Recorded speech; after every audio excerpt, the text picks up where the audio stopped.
অনেকে নিজের অবস্থান নিয়ে সুখী না, এরকম আছে না নাই? আল্লাহ আমার এটা দিল না রে, ওইটা দিল না রে, পাইলাম না রে, কিচ্ছু হয় না, কি করব জীবনে, হতাশ। আসলে আছে কিন্তু অনেক, কিন্তু শুকরিয়া নাই, ডাকাত, ঠিক কিনা? নিজের অবস্থান নিয়ে সুখী না, কিন্তু অনেক লোক আছে তারা আপনার অবস্থানে পৌঁছতে চায়।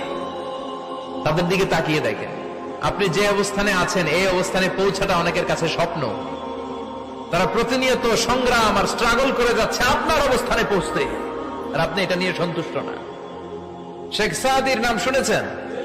বালাগাল উলা কাশাফাত দুজা, এই কবিতাটার রচয়িতা ইরানের বিখ্যাত এক কবি।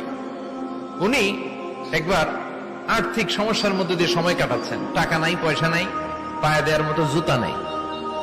উনি খুব দুঃখ পেলেন, হায় রে, আমি ইরানের এত বড় কবি, আমার পায়ে দেওয়ার মতো জুতা নাই। দুঃখ ভরা মন নিয়ে রাস্তায় হাঁটতে বেরোলেন। হাঁটতে হাঁটতে হঠাৎ দেখলেন একটা লোক শুয়ে শুয়ে কাঁদছে, ওই লোকটার দুইটা পাই নাই, পাই নাই। উনি সেজদায় পড়ে গেলেন, আল্লাহর কাছে ক্ষমা চাইলেন, আল্লাহ অনেক দিয়েছ, শুকর আলহামদুলিল্লাহ। এজন্য যেই পরিস্থিতিতেই থাকি না কেন আমরা কি পড়বো?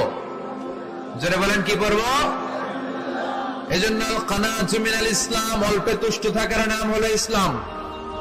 সম্পদ লাগবে কিন্তু সম্পদের পাহাড় লাগবে না, ঠিক কিনা? অল্প খান, অল্প পড়েন, অল্প জমান, অল্পের ভেতরে বরকত ঢুকাইয়া দিছে কে? দেখবেন যাদের সম্পদ অল্প তারা সুখী বেশি।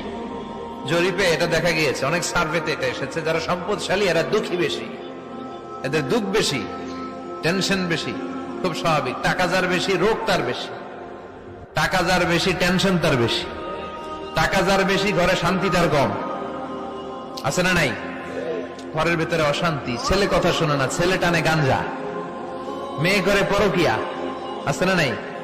স্ত্রী কথা শোনে না, ভালোবাসা নাই, ঘরটা জাহান্নামের টুকরা। রোগ বালাই, এক একটা হসপিটাল বিল পরিশোধ করতে মাসে 5 লাখ 10 লাখ। আছে না নাই? কিছু খেতে পারে না, ডাক্তার একেবারে ডায়েট মেনু বেঁধে দিয়েছে। ডায়েট, ভেরি ডায়েট মেনু, এটা এটা এটা এটা কিছুই খাবেন না, শুধু গরু খাবেন না, খাসি খাবেন না, চিংড়ি খাবেন না, খালি ঘাস খাবেন।